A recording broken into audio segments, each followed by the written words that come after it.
পঞ্চম শ্রেণী গণিত। তো দেখো আজকে আমরা সমাধান করব পৃষ্ঠা নাম্বার হচ্ছে 28। ঠিক আছে, 28 পৃষ্ঠার এই অঙ্কগুলো আমরা সমাধান করব। তো পরবর্তীতে 29 পৃষ্ঠার ভিডিও দেখার জন্য অবশ্যই সাবস্ক্রাইব মাই চ্যানেল। তো চলো ভিডিওটি শুরু করি এবং বলে রেখে চ্যানেলটি সাবস্ক্রাইব করে দিতে, কারণ সাবস্ক্রাইব করলে আমি ভিডিও আপলোড করলে অটোমেটিক তোমাদের ফোনে ভিডিওগুলো পৌঁছে যাবে। তো দেখো এখানে আছে দেখি পারি কিনা। ঠিক আছে, তো দেখো 1 নম্বরে বলেছে হিসাব করি 78 মাইনাস 56 যোগ 165 মাইনাস 48 ভাগ 6 গুণ 9 গুণ 2। তো এটাকে আমরা অঙ্কটা এর মধ্যে করতে হবে। তো এর মধ্যে আমি বইটা তো নষ্ট করবো না, আমি খাতায় করে দেখাই।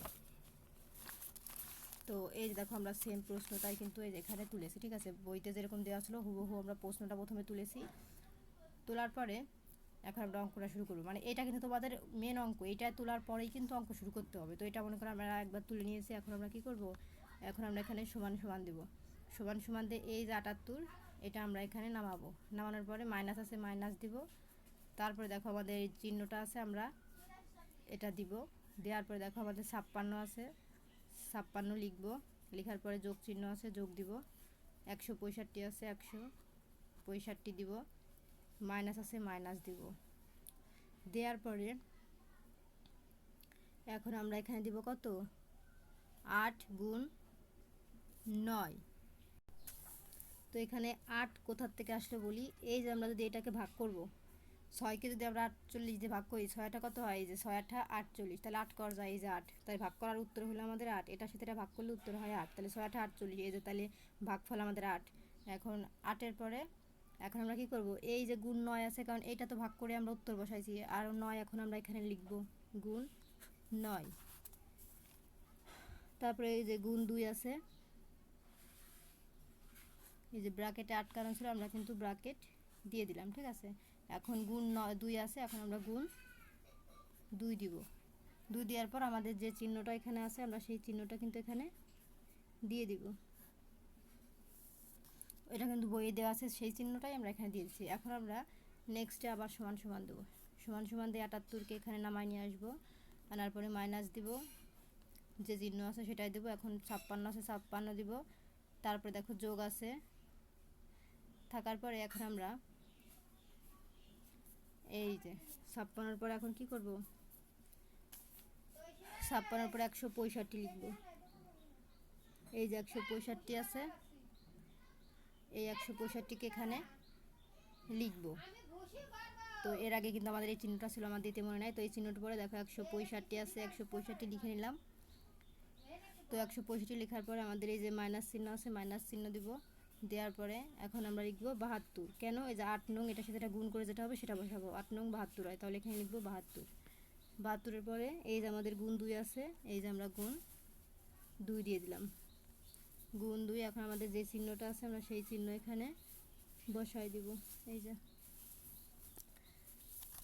তারপরে আমরা লিখবো হচ্ছে 78 আছে, সমান সমান দিয়ে এই যে 78 আছে, 78 নামাই নিয়ে আসবো। এখন মাইনাস এই যে যে চিহ্ন আছে সেটাই, 56 আছে, 56 যোগ এই যে 165 মাইনাস। এখন এখানে 165 মাইনাস কত হবে, এই যে আমরা যদি এই 72কে 2 দিয়ে গুণ করি, 72 দুগুণী কত হয়, 72 দুগুণী হয় হচ্ছে 144। এই যে আমরা এটা নামাই নিয়ে আসলাম। এখন আমাদের যে চিহ্ন দুইটা আছে এই চিহ্ন দুইটা এখানে দিয়ে দিব। ঠিক আছে, তারপর এখন আমরা আর একটু করবো। এখন সমান সমান দিব, সমান সমান দিয়ে এই 78কে এখানে আবার নামাই নিয়ে আসবো। মাইনাস আছে মাইনাস, যে চিহ্ন আছে সেই চিহ্ন দেওয়ার পরে এখানে 56 আছে, 56 যোগ, এখন এই 165 থেকে 144 বিয়োগ মানে বাদ দিলে কত হয়, 21। এই যে 21।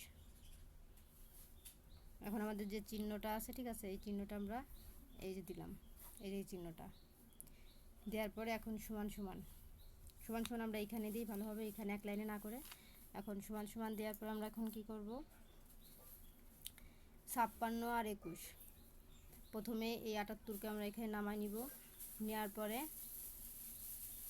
মাইনাস আছে মাইনাস চিহ্ন দিব। দেওয়ার পরে এখন এই 56 থেকে 21 যদি আমরা যোগ করি তাহলে কত হয়, 56 আর 21 যোগ করলে হয় হচ্ছে আমাদের 77।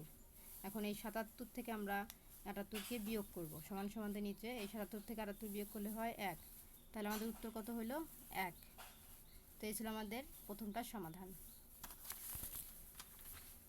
তো দেখো আমাদের এইটা উত্তর কমপ্লিট। এখন আমরা চলে যাব দুই নম্বরে বলেছে যে 12টি কলমের দাম 180 টাকা হলে 25টি কলম কিনতে কত টাকার প্রয়োজন হবে, গাণিতিক বাক্যে লিখি। তো চলো আমরা উত্তরটি সরাসরি দেখে নেই।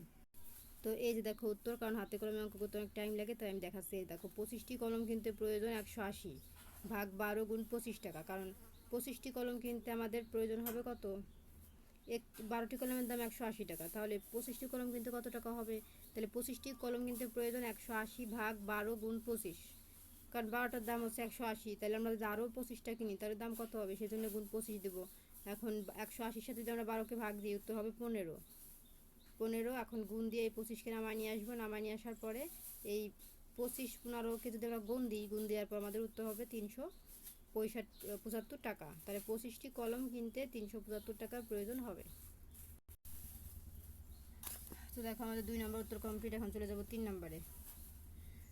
রাজুর বাবা তাদের ডাব গাছ থেকে 25টি ডাব পেড়ে 60 টাকা দরে বিক্রি করলেন। প্রাপ্ত টাকার অর্ধেক গরুর খাবার কেনার জন্য ব্যয় করলেন এবং অবশিষ্ট টাকা থেকে 150 টাকার সবজি কিনে আনলেন। এখন তার কাছে আর কত টাকা অবশিষ্ট থাকলো, গাণিতিক বাক্যে লিখি। তো চলো আমরা গাণিতিক বাক্যে এটাকে লিখি। এই যে দেখো গাণিতিক বাক্য, রাজুর বাবার কাছে অবশিষ্ট থাকলো এই যে 25 গুণ 60, কারণ 25টি ডাব পেরে 60 টাকা দিয়ে বিক্রি করলেন, তাহলে 25 গুণ 60 দেব, দেওয়ার পরে মাইনাস এই যে 25 গুণ 60 ভাগ হবে 2, হ্যাঁ,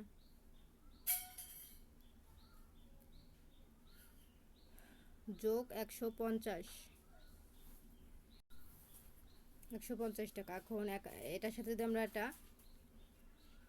এই যে 25কে যদি 60 দিয়ে আমরা গুণ করি তাহলে হয় এটা, এখন এই মাইনাসকে নামায় নিয়ে আসবো, এখন 25কে যদি 60 দিয়ে গুণ করি এটা হয়, এখন ভাগ এই 2 আছে 2 নামায় নিয়ে আসবো, যোগ 150 আছে 150 সেখানে লিখবো, লিখার পরে এই 1500 টাকা এখানে আবার যা আছে তাই নামায় নিয়ে আসবে, এখন মাইনাস আছে মাইনাস, এখন এটার সাথে যেটা ভাগ দিই, ভাগ দেওয়ার পর আমাদের উত্তর হয় 750। এখন যোগ 150 আছে, যে যোগ 150 টাকা, এখন এ যা আছে তাই নামায় নিয়ে আসবো, আনার পর এটার সাথে এটা যদি আমরা যোগ দিই উত্তর হবে 900 টাকা। এখন এই 1500 থেকে 900কে যদি আমরা বিয়োগ দিই উত্তর হবে 600 টাকা, তাহলে তার কাছে অবশিষ্ট থাকলো হচ্ছে 600 টাকা। দেখো 3 নম্বরে পরে চলে যাব 4 নম্বরের সমাধানে। 4 নম্বর আছে যদি 8 কেজি আটার মূল্য 384 টাকা হয় তাহলে 4320 টাকা দিয়ে কত কেজি আটা কেনা যাবে। তাহলে চলো আমরা এটার উত্তর দেখি। এই যে 384 টাকা দিয়ে আটা কেনা যায় 8 কেজি, অর্থাৎ 1 কেজি টাকা দিয়ে আটা কেনা যায় 8 ভাগ, যেহেতু 8 কেজির কথা হচ্ছে তাহলে 8-এর সাথে আমরা এই 384কে ভাগ দিব, তাহলে অতএব এত কেজি আটা কেনা যায়, 8 ভাগ যা আছে তাই গুণ আবার এইটা দেব, ঠিক আছে, তাহলে কত হবে, 8-এর সাথে যদি আমরা এটাকে ভাগ দিই আমাদের উত্তর হবে কত, এই যে 8 ভাগ 384 গুণ এত কেজি আটা। এই যে দেখো এখন আমরা যদি এটার সাথে এটাকে ভাগ দেই, এটা এই 8-এর সাথে যদি 384কে ভাগ দিই আমাদের উত্তর হবে কত, 48